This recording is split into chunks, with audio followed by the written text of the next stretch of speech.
इन सभी को मैं विनायक चंद्रपाल स्वागत करता हूं आपके सिपाही सीरीज की प्रैक्टिस सेट नंबर 12 में, जो कि यूपी पुलिस 2026 भर्ती के लिए चल रही है। इसमें हम टोटल 20 क्वेश्चन सॉल्व करते हैं। आप लोगों ने शायद देखा होगा, पिछले 12वां सेट है। आज 11 सेट इससे पहले मैं करा चुका हूं, उनको भी आप अच्छे से देखना।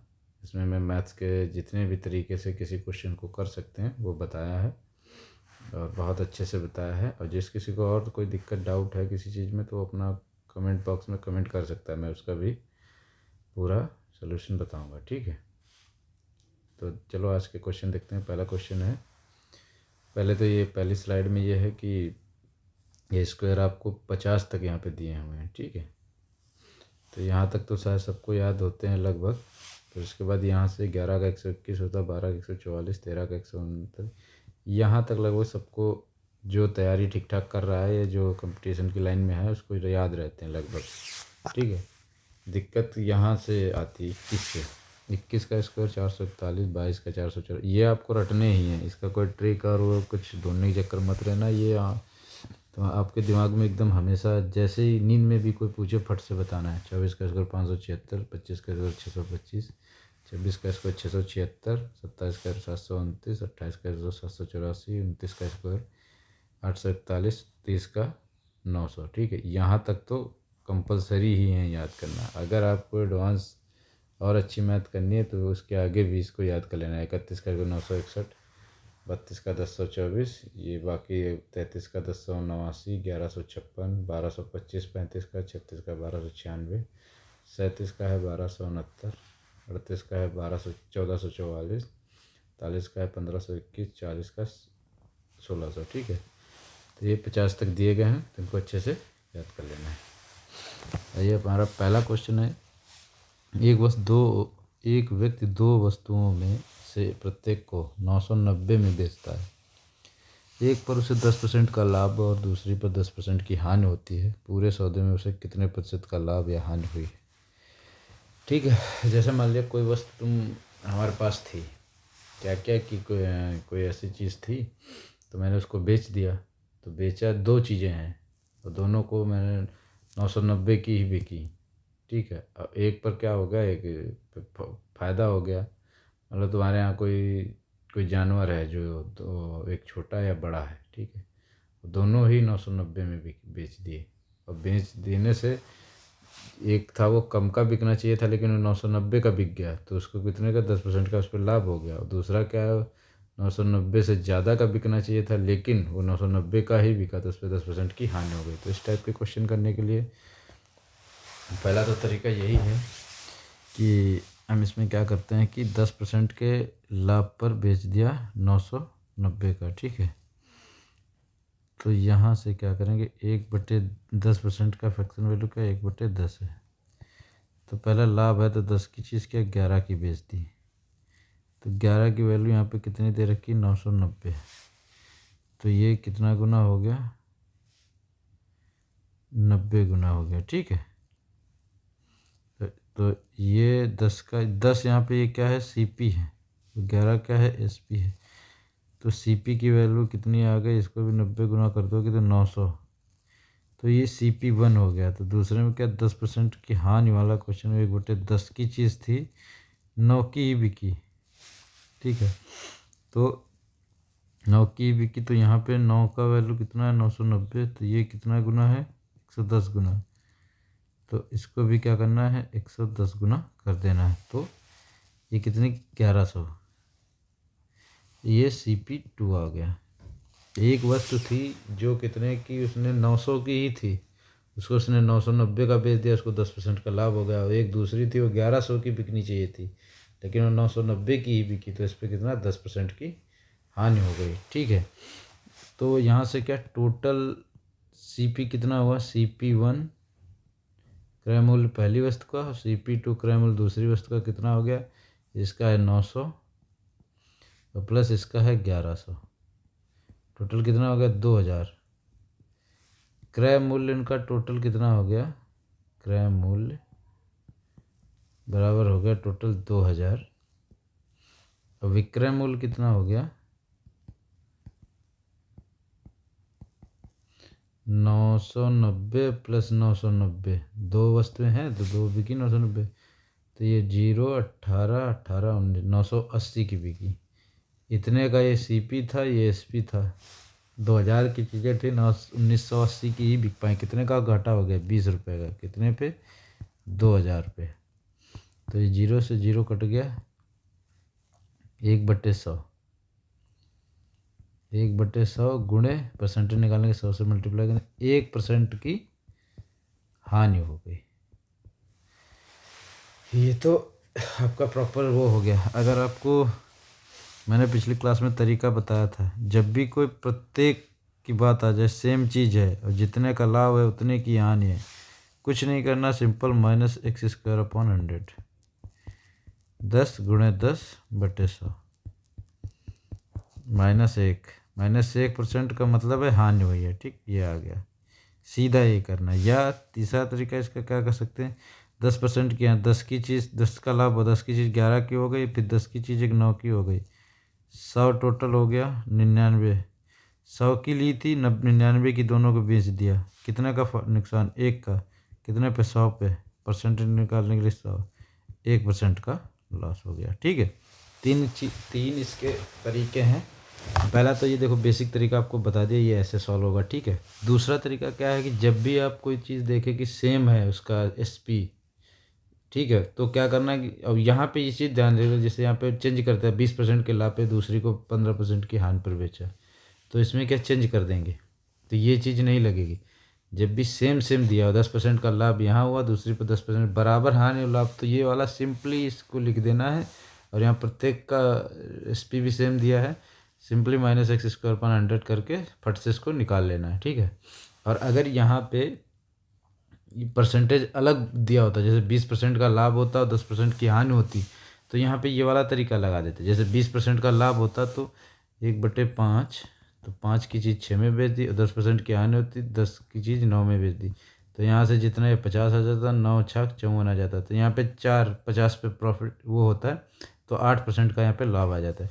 ये वाला स्टेप तो किसी भी परसेंटेज में अगर ये सेम CSP दिया है तो ये वाला लगा के निकाल सकते हैं। ठीक है, अच्छा क्वेश्चन था, ठीक ठाक एग्ज़ाम में आता है, तो आप लोगों को ये क्वेश्चन भी आने चाहिए, कभी कभी ऐसे एग्ज़ाम में रख देता है। ठीक है, नेक्स्ट क्वेश्चन है, यदि AB का रेशियो है 2:3 और B/C का रेशियो है 4:5, तो AC का क्या होगा?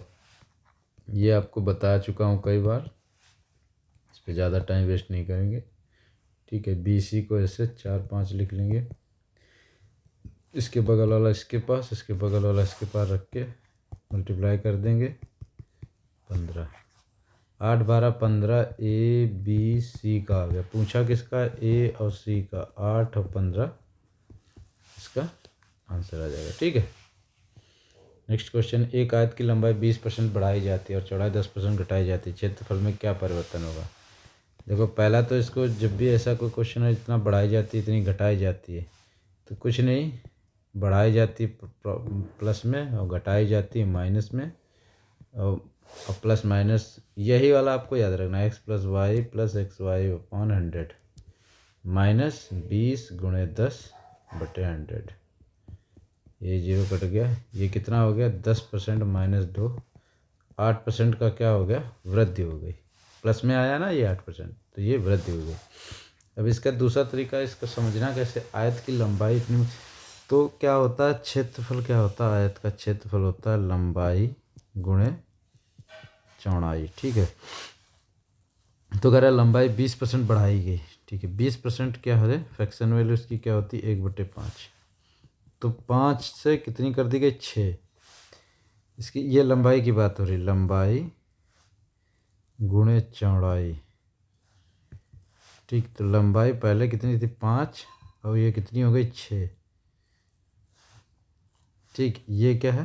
पहले, ये पहले थी, सॉरी यहाँ लिखना है पहले और बाद में। ठीक है, तो ये लंबाई, यहाँ लिख लो चौड़ाई 5। ठीक, चौड़ाई करा 10% घटाई गई। 10% का वैल्यू क्या होता है फ्रैक्शन में? 1/10। घटाई गई, मतलब एक 9 10 थी, 9 रह गई। तो पहले कितनी थी चौड़ाई 10, अब कितनी रह गई 9। ये टोटल कितना आ गया 5 चक्का 30, सॉरी ये लंबाई गुणे चौड़ाई, ये क्षेत्रफल नीचे लिख के 10×25 = 50। और इसका रेशियो निकाल सकते हैं 5:6। 5 थी पहले, 6 हो गई, ये 10 थी, ये 9 रह गई, 9×6 = 54।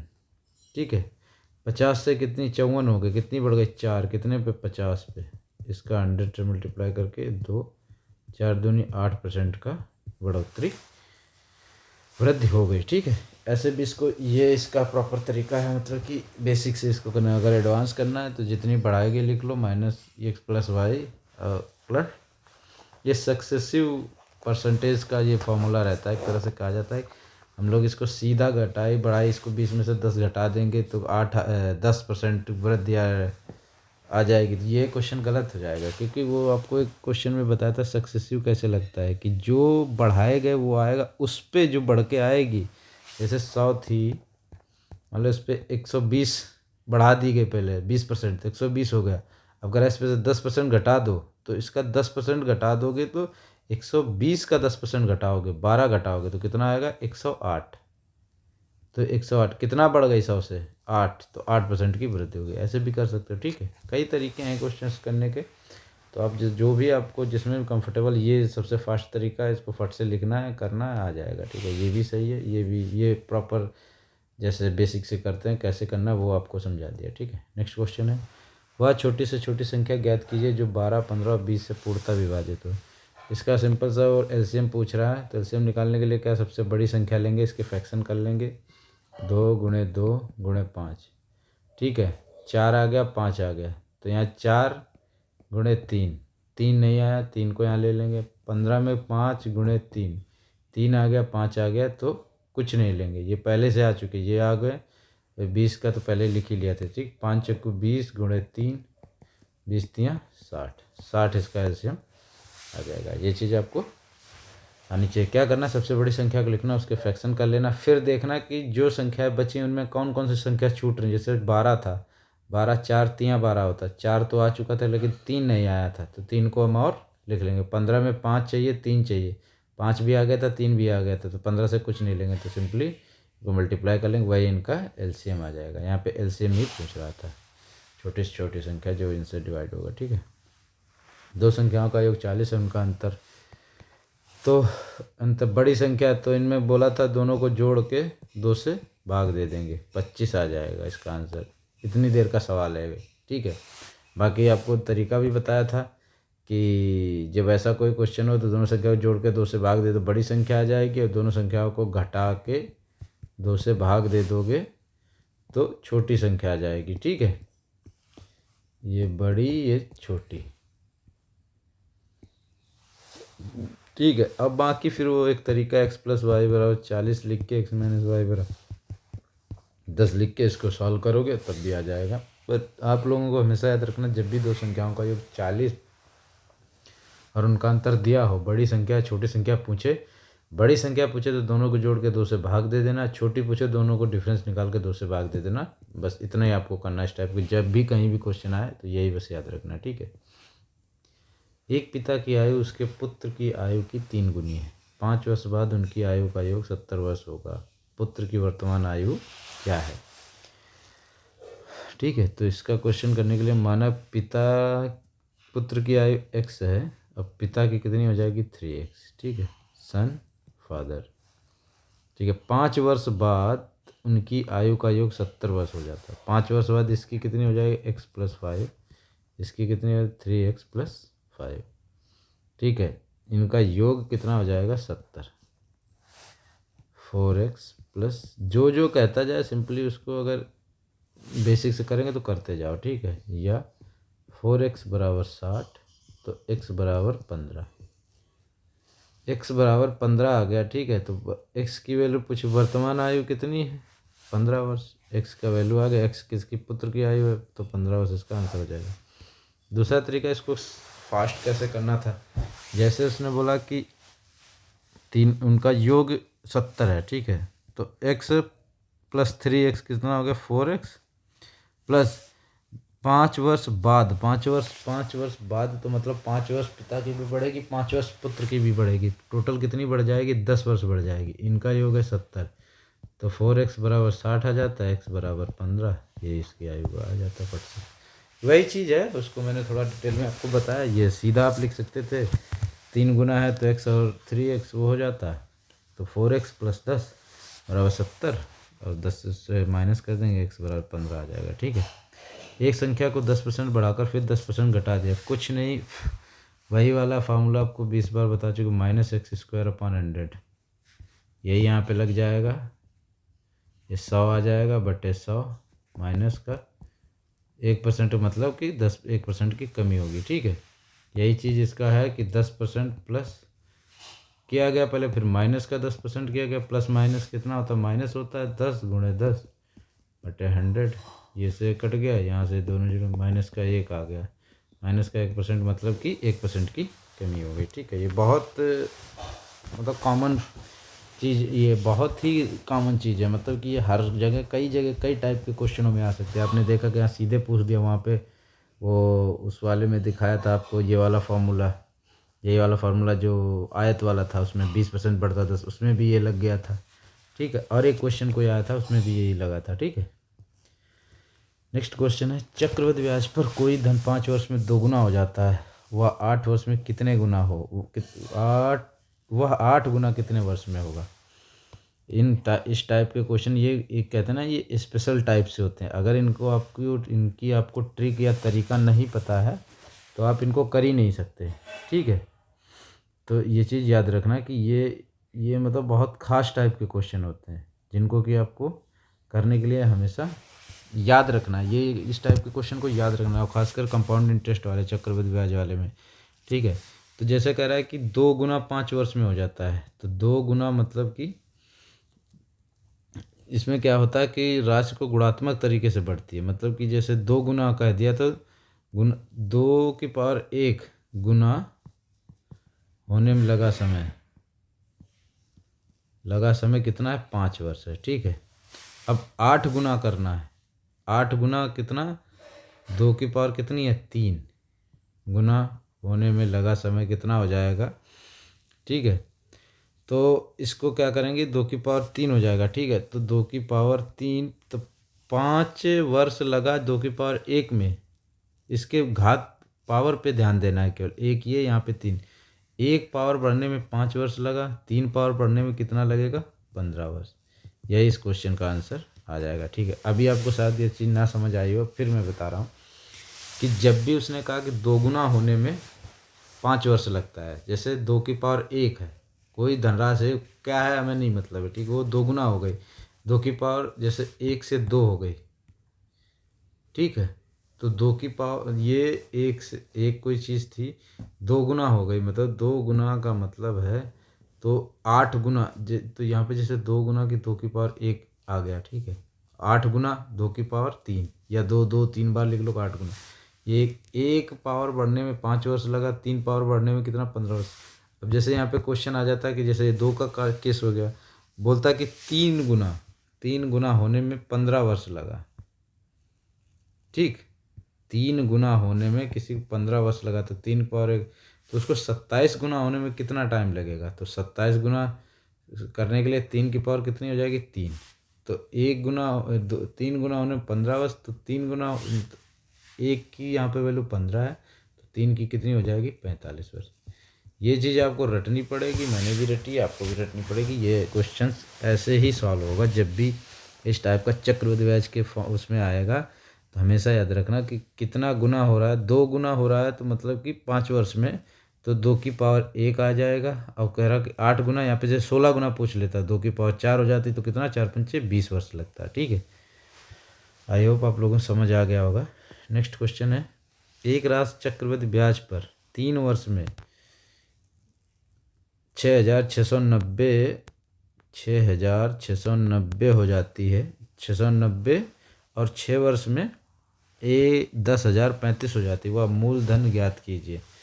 ये कहते हैं, ये चक्रवृद्धि ब्याज के ये जो पिछले वाला और ये वाला, ये बहुत ही टिपिकल क्वेश्चन होते हैं। ठीक है, ये क्वेश्चन अगर आपने पहले कभी नहीं किए होंगे या कभी इनकी प्रैक्टिस नहीं की होगी तो शायद ही आपसे होंगे, बहुत मुश्किल होंगे ही नहीं। ठीक है, इसमें क्या रहता है, इसका भी एक तरीका रहता है। 3 वर्ष में कितना हो गया मिश्र धन, ये 3 वर्ष बाद ब्याज सहित है ये, तो कितना है 6690। और 6 वर्ष में कितना हो गया 110,035। ठीक है, ये यहाँ पर क्या है, एक चीज़ नोटिस करने वाली, यहाँ से कितना 3 वर्ष का यहाँ पे भी अंतराल है और 3 से 6 यहाँ पे भी 3 ही वर्ष का समय है। ठीक है, तो यहाँ पे इसका एक फॉर्मूला होता है कि A1/P बराबर A1/A2। अब इस चीज़ को समझना पड़ेगा। P यहाँ पे क्या है, प्रिंसिपल, मूलधन। मूलधन और 3 वर्ष बाद जो ये मिश्र धन, 3 वर्ष बाद मिश्र धन का अनुपात, जो 3 वर्ष बाद मिश्र धन, अब क्या मूलधन बन गया ना, ये 3 वर्ष बाद मिश्र धन ये है, और ये 6 वर्ष बाद मिश्र धन।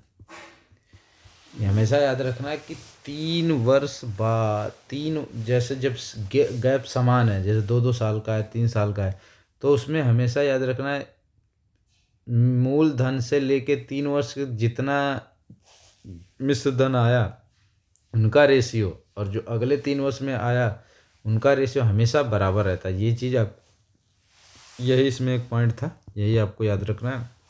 अब यहाँ पे हमको A1 की वैल्यू दी है, A1 की वैल्यू कितनी दी, ये है 3 वर्ष बाद मिश्र धन 6690। P की वैल्यू में निकालनी है, A2 कितना दिया 10035 बटे A1 कितना दिया 6690। ठीक है, तो इन दोनों को हम सॉल्व करेंगे। तो ये P, ये तो यहाँ से P की वैल्यू क्या आ जाएगी, P बराबर आ जाएगा 6690 गुणे 6690 बटे 10035, ये आ जाएगा। तो यहाँ से हम P का वैल्यू निकाल लेंगे। ठीक, अब P का वैल्यू निकालने के लिए सबसे पहले हम क्या करेंगे, इसके बाद का स्टेप रहता है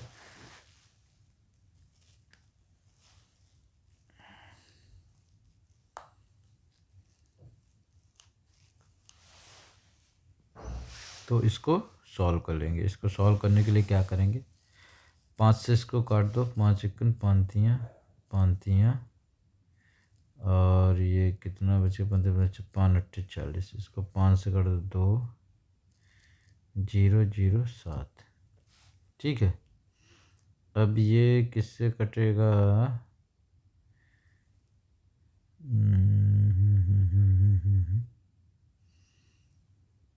किसी से कटेगा, ये 7 2 9, और ये 3 से कट जाएगा एक बार, 3 6 18, 3 3 9 27। ठीक, 3 6 18 2 3 18 3 9 27। अब ये 6690 है, 3 दूनी 3 0। ठीक है, अब ये नहीं कट रहा किसी से, अब ये किससे कटेगा,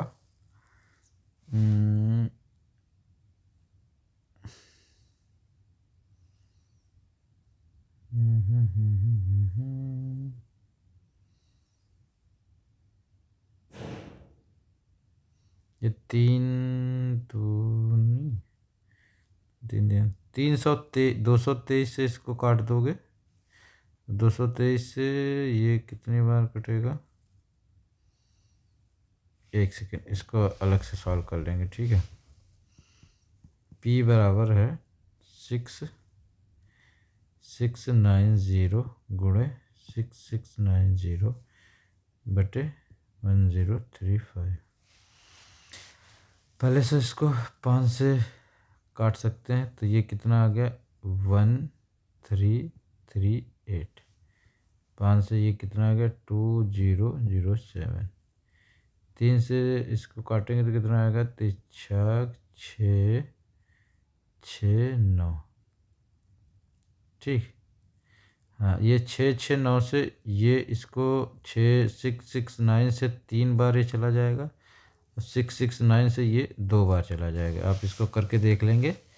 ठीक है, तो P का वैल्यू यहाँ से आ जाएगा 6690 गुणे 2/3। 3 से इसको काट देंगे, 3 दूनी 3 दूनी 3 तियाँ 0 बराबर 2 2 तियाँ 6 2 दूना 4 2 दूना 4460 इसका जो वो आ जाएगा मूलधन आ जाएगा। इतना लेंदी क्वेश्चन था थोड़ा। आप लोगों को मैंने बताया कि सबसे टिपिकल क्वेश्चनों में से एक है चक्रवृद्धि ब्याज का, जो कि आपको आना चाहिए। बस आपको मतलब रहता है, इसका प्रैक्टिस आप करेंगे तो आ जाएगा। ठीक है, तो ये क्या है, पहले तो हमें ये वाला इसका रेशियो हमेशा सेम रहता है। पहला मूलधन और पहला जितने वर्ष के बाद मिश्र धन आया उसका, और फिर जो मिश्र धन आया और जो अगले उसी गैप टाइम पीरियड के हिसाब से, मतलब टाइम पीरियड सेम होना चाहिए। 3 वर्ष है तो 3 वर्ष से भी आगे भी होना चाहिए, का जो रेशियो रहता है वो सेम रहता है। यहाँ से हम सीधे पी का या इसका मिश्र धन या जिसका मूलधन पूछा तो मूलधन निकालेंगे। तो पहले 3 वर्ष के बाद का मिश्र धन दिए ये, ठीक है, तो मूलधन पूछता है तो हम निकाल सकते हैं यहाँ से। ठीक है, नेक्स्ट क्वेश्चन है, ए बी की तुलना में 3 गुना तेजी से कार्य करता है। यदि बी किसी कार्य को करने में ए से 60 दिन अधिक लेता है तो वे दोनों मिलकर उस कार्य को कितने दिनों में पूरा करेंगे। ठीक है, अब ये मान लो ए है और ये बी है। 3 गुना तेजी, एफिशिएंसी ए की 3 है और बी की कितनी 1 है। आप लोगों को पिछले क्वेश्चन में बताया था कि एफिशिएंसी किसी चीज़ की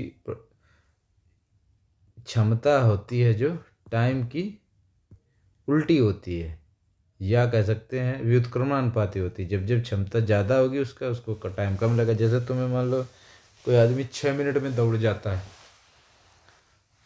6 मिनट 1 किलोमीटर कोई आदमी तेज़ दौड़ता है, क्षमता उसकी बढ़िया है तो वो 6 मिनट में दौड़ जाता है।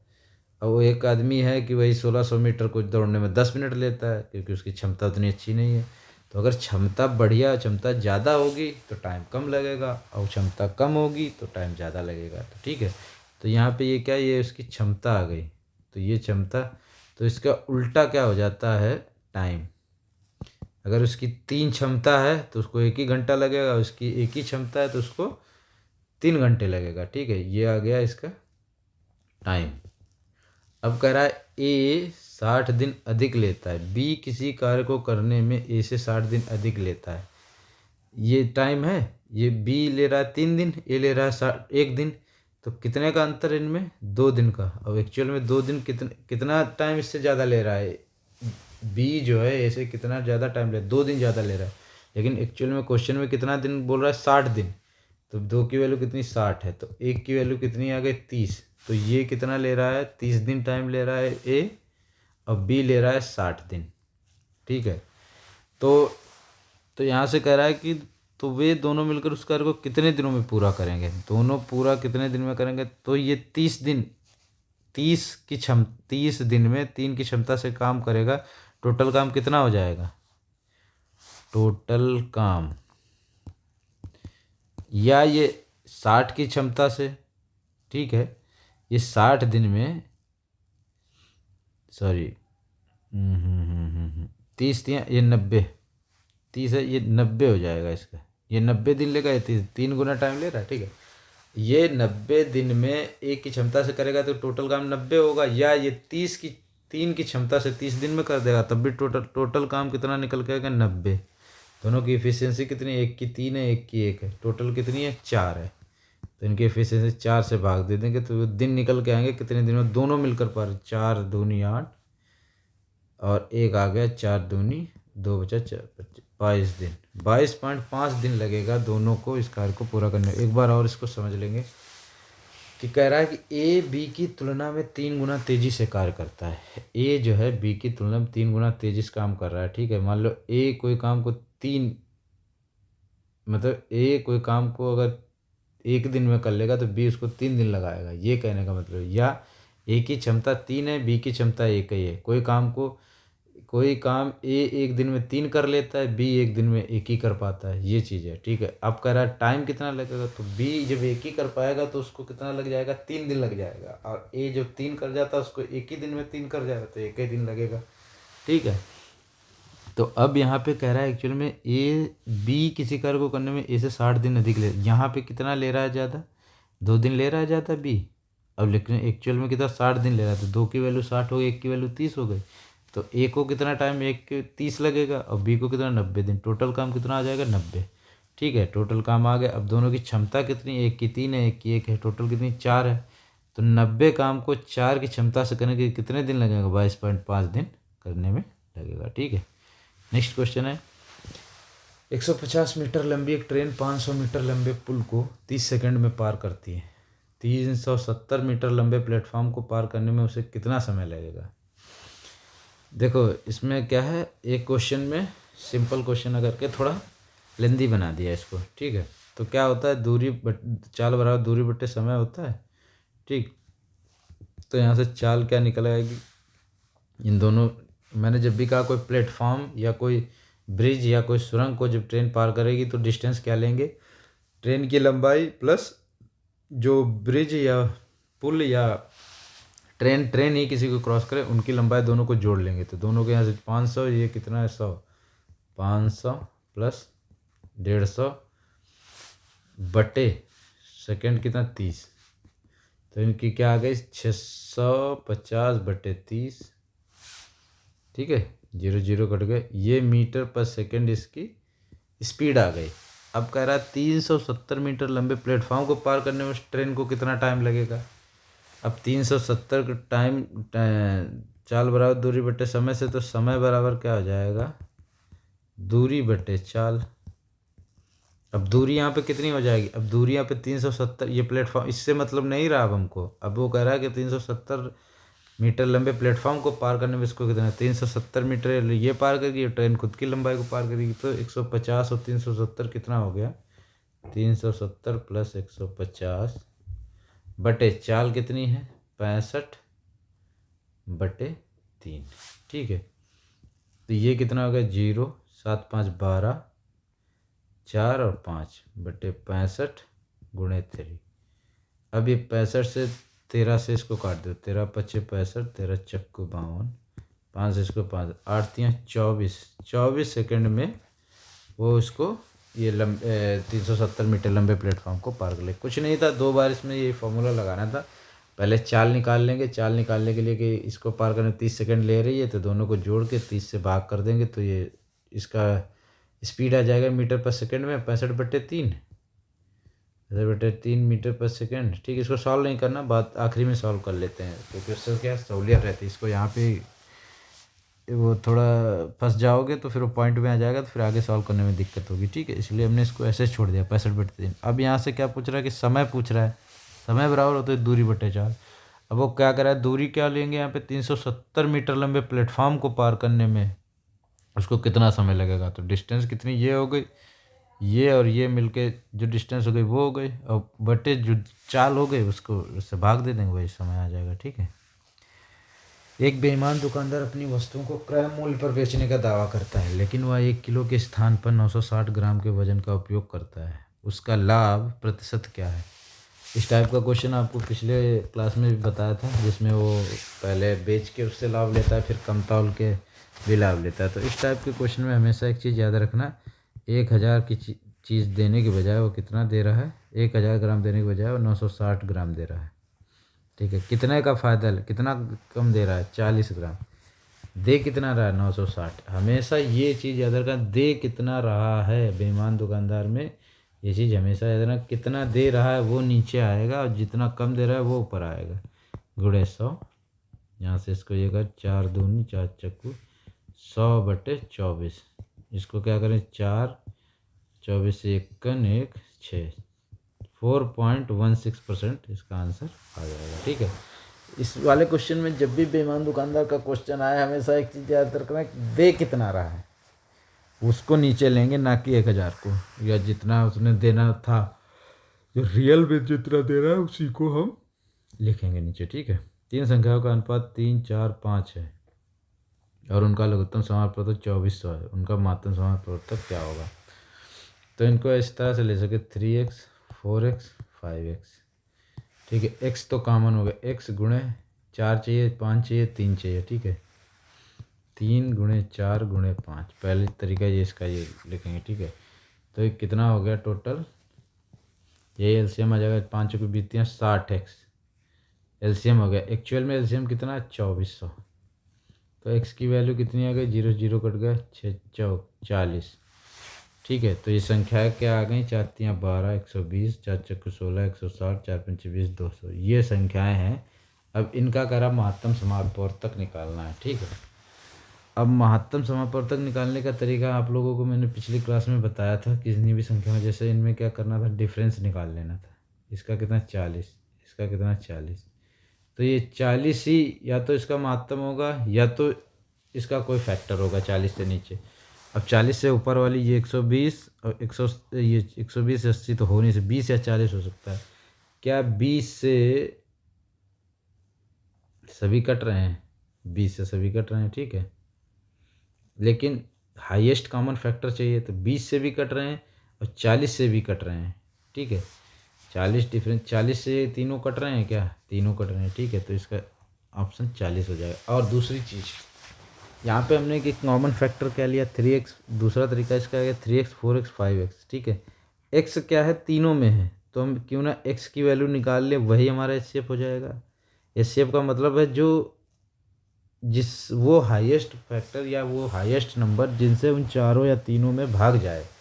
तो x जब तीनों में कॉमन गुणे में है, मल्टीप्लाई में है, तो जायज़ सी बात है कि तीनों में x का भाग जाएगा। तो यहाँ से हम सिंपल जो x की ये वैल्यू निकाल ली थी हमने, यही इसका एचसीएफ हो जाएगा।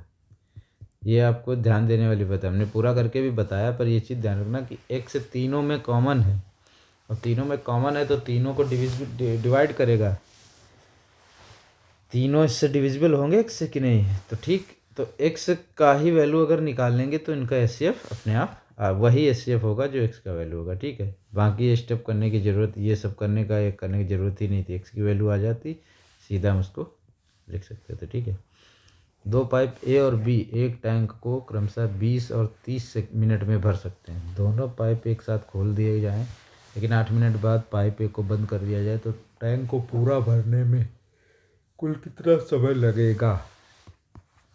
इस टाइप के क्वेश्चन करने के लिए ए 20 मिनट में भरता है, बी 30 मिनट में भरता है। दोनों का एलसीएम 60 हो गया, इसकी क्षमता हो गई 20 तियाँ, इसकी 30 दूनी 60। ठीक है, ये क्षमता हो गई। तो कह रहा है लेकिन 8 मिनट दोनों एक साथ खोले जाएंगे, दोनों 1 मिनट में कितना भरेंगे, 3 + 2, 3 + 2 बराबर 5 लीटर 1 मिनट में भरेंगे। और कितने मिनट खोल दिए गए, लेकिन 8 मिनट बाद ए को बंद, 8 मिनट तक दोनों खुले रहे, तो कितना भर दिया, 5 8 40, 40 भर दिया, 60 था 40 भर गया, बचा कितना 20। अब ए को क्या कर दिया, बंद कर दिया गया, अब केवल बी ही चल रहा है, बी ही चल रहा है। बी की क्षमता कितनी है, 2 लीटर प्रति मिनट, तो 20 लीटर बनने में कितना मिनट लगेगा, 10 मिनट। ठीक है, 10 मिनट ये लग गया और 8 मिनट ये लग गया, टोटल कितना लग गया, 18 मिनट। 18 मिनट इस क्वेश्चन का आंसर है। ठीक है, अब ये पीछे को किसी सेट में भी आया है क्वेश्चन, आप ये और अच्छे से समझाए, उसको एक बार आप देख सकते हैं। ठीक है, 8000 पर 10% वार्षिक चक्रवृद्धि ब्याज की दर से 1.5 वर्ष का ब्याज क्या होगा, जबकि ब्याज छमाही देय हो। अब 1.5 वर्ष का मतलब हो गया 18 महीने, और छमाही देय का मतलब हो गया कि 3 इसके बनेंगे, 6 माह के 3 खंड बनेंगे। ठीक है, तो 10% का वार्षिक है, तो इसका भाई छमाही अगर मतलब हाफ करेंगे, छमाही का मतलब 1 साल में 1 साल बराबर होता है 12 महीने। ठीक है। तो 12 महीने में 6 महीने के 2 खंड बनेंगे। अब ये 10% है वार्षिक, तो छमाही करने के लिए इसको दो से इसको भाग दिया, तो 2 से इसको भी भाग देंगे तो कितना 5%। 5% आ गया। 5% का फ्रैक्शन वैल्यू होता है 1/20। ठीक है। अब 20 से 21 एक बार होगा, 20 से 21 एक बार होगा। क्या है, 18 महीने की पूछ रहा है तो 6 महीने 3 बार, तो 20 से 21 ये हो गया कि 8,000 इसका मूलधन आ गया, और ये 441 गुणे 21 ये इसका मिश्र धन आ गया। ब्याज क्या है, ब्याज क्या होगा, ब्याज पूछा है। ठीक है। तो इसका क्या, इसका 1200 8,000 है, इसका आता है 441, ये पिछली क्लास में भी शायद कहीं पे आया है। 41 2 एकन 8 8 1 6 8 4 12 9, ये 9261 इतना आ जाए तो 1261 इसका ब्याज आ जाएगा भाई। ये मिश्रधन हो गया, ये मूलधन हो गया, इनको घटा दोगे तो ये 1261 बचेगा, यही इसका ब्याज आ जाएगा। ठीक है, शायद आप लोगों को समझ आ गया होगा। ठीक है। नेक्स्ट क्वेश्चन है, एक बर्तन में दूध और पानी का अनुपात 7:5 है। यदि इसमें 15 लीटर पानी और मिला दिया जाए तो नया अनुपात 7:8 हो जाता है। बर्तन में दूध की कुल मात्रा क्या है? मिल्क वाटर 7:5 है पहले। ठीक है। 15 लीटर पानी मिला दिया जाए तो नया अनुपात 7:8 हो जाता है। ठीक है। तो यहाँ पे देखो, मिल्क यहाँ पे कितना 7 है, यहाँ पे भी 7 है, कोई चेंज नहीं है, और मिल्क में कोई चेंज किया भी नहीं गया है। ठीक है। और क्या करा, पानी को 15 लीटर पानी और मिला दिया गया, तो पानी 15 लीटर मिला है। एक्चुअल में यहाँ पानी 5 से रेशियो में कितना बढ़ गया, 8, 3 बढ़ गया। 3 की वैल्यू कितना है 15, तो 1 की वैल्यू कितनी आ गई 5। ठीक है। तो बर्तन में दूध की मात्रा क्या है, 1 की वैल्यू 5 है, दूध कितना है 7, 7 पना 35 लीटर दूध की मात्रा है। ठीक है। बी ऑप्शन इसका सही है। ठीक। यदि किसी संख्या का 40% 80 के बराबर, तो संख्या क्या है, अब ये 40% ही दिया है बराबर 80 के, तो हमको क्या निकाला 100%। यहाँ से क्या कर, 4 से इसको कर दो, 10% क्या आ जाएगा 20 आ जाएगा। 100% करने के लिए एक जीरो यहाँ चिपका दो, एक जीरो यहाँ चिपका दो, 200। ठीक, सिंपल था। 40% 80 है, 2/5 की वैल्यू, 2 की वैल्यू 80 है, कि 40 आ गई, 5 की 200 आ गई। ठीक। ऐसे भी बहुत इजी क्वेश्चन है, इसमें कुछ खास वो नहीं है। एक वस्तु को 500 में खरीद कर 600 में बेचा गया, लाभ प्रतिशत क्या गया, ये इसका क्रय मूल्य सीपी कितना है 500, एसपी कितना है 600। 500 खरीदे 600 के बेचे, 100 का लाभ हुआ, कितने पे 500 पे, परसेंटेज वैल्यू निकाल लो 20%। 20% लाभ हो गया। ठीक है। 100 500 1/5, 1/5 क्या होता है परसेंटेज वैल्यू 20%। ठीक है। 100/500, 100 इसको कर दोगे 5, 1/5। वह सबसे बड़ी संख्या कौन सी है जिससे 122 तथा 243 को भाग देने पर क्रमशः 2 और 3 शेष बचते हैं।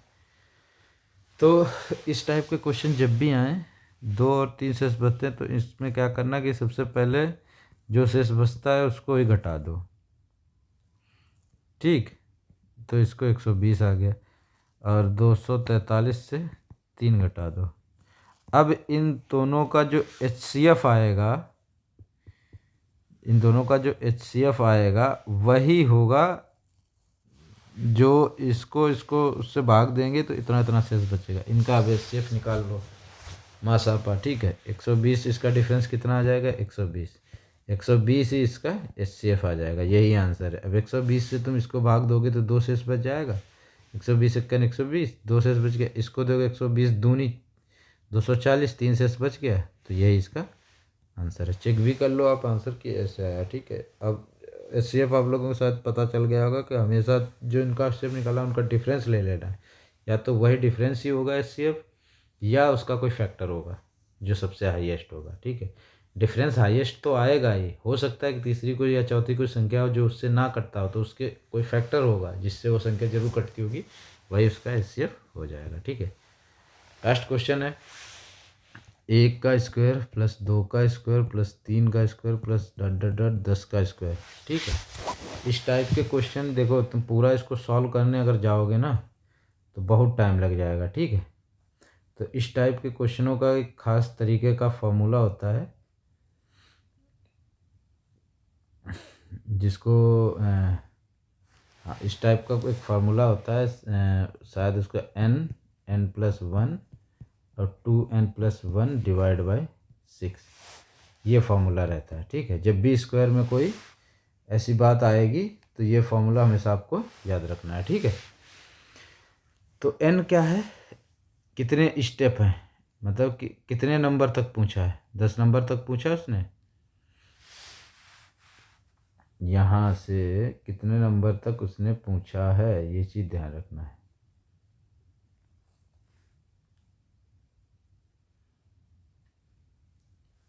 एक मिनट कितने, 10, हाँ यहाँ पे n की वैल्यू क्या है, 10 का स्क्वायर, लास्ट नंबर क्या है, टोटल कितने हैं 1 से 10 तक है, n बराबर कितना हो गया 10 नंबर हो गए, n बराबर नंबरों की संख्या कितने, यहाँ 20 तक होता तो 20 लिख लेते। ठीक है, 10 गुणे 10+1 11 गुणे 2n 20 + 7 21/6। ठीक, अब यहाँ से क्या 10 गुणे 11 गुणे 21/6, ये 5, ये 2, ये 3, 3 से 7, 7×5 35 गुणे 11, 11×5 55, 11×3 33 और 5 38, 385 इसका आंसर आ जाएगा। आई होप आप लोगों को अच्छी लगी होगी क्लास। आज क्या था, थोड़ा टफ क्वेश्चंस ज़्यादा थे इसलिए ज़्यादा टाइम लग गया। ठीक है, और ये टफ क्वेश्चन बढ़िया लेवल के क्वेश्चन एसएससी मेंस तक पूछे जाते हैं। इस टाइप के इसमें कुछ 2 4 5 क्वेश्चंस थे जो कि मैंने कोशिश की कि बहुत अच्छे से आपको समझाया। और आगे से अगर आप लोगों को ये टफ लगता हो, इससे ये यूपी एसआई इसमें पुलिस वाली भर्ती में इतने टफ क्वेश्चन ना आते हो तो आप कमेंट बॉक्स में बता दें कि मुझे उतना आइडिया नहीं है अभी। मेरे सामने जो भी क्वेश्चन आता है मैं उसको सॉल्व करवा देता हूँ। ठीक है, तो आई होप आप लोगों को समझ आया होगा, और कोई भी दिक्कत परेशानी हो तो आप कमेंट बॉक्स में ज़रूर कमेंट करें। धन्यवाद।